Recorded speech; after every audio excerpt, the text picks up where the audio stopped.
উম্মে সুলাইম রাদিয়াল্লাহু তাআলা আনহা আনাস রাদিয়াল্লাহু তাআলা আনহুকে নিয়ে আসলেন।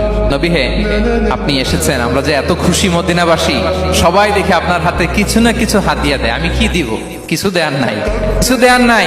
আমি গরিব মানুষ, আমি আমার নাড় ছেঁড়া ধন, কলিজার টুকরা আনাস, আমার শিশু সন্তানটারাই আপনারে হাদিয়া দিয়ে দিলাম।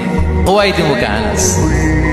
নবী হে, সে আপনার ছোট্ট খাদেম হবে, আপনার কাজ করে দিবে। উদু আল্লাহ আলাহ, আপনি তার জন্য একটু দোয়া করেন। বিশ্বনবী দোয়া করলেন, কি দোয়া করলেন? আল্লাহুম্মা আকসির মালাহু ওয়া ওয়ালাদা, আল্লাহ আনাসের সম্পদও বাড়ায় দাও, ওয়া ওয়ালাদা, তার সন্তানও বাড়ায় দাও। দেখেন এই দোয়ার কি বরকত। এই দোয়ার বরকতে আনাস বলে মদিনাতে যত খেজুর বাগান ছিল সবগুলো খেজুর বাগানে বছরে খেজুর হতো একবার, কিন্তু নবীর দোয়ার বরকতে আমি আনাসের বাগানে খেজুর হতো বছরে 2 বার।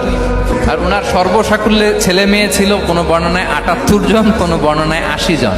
আমাদের পুরো বংশে আছে 80 জন, বলেন আপনার পুরো গোষ্ঠীতে 80 জন আছে। ওনার শুধু ছেলে মেয়ে, একজনের ছেলে মেয়ে কয়জন? 80 জন। বিশ্বনবীর দোয়া।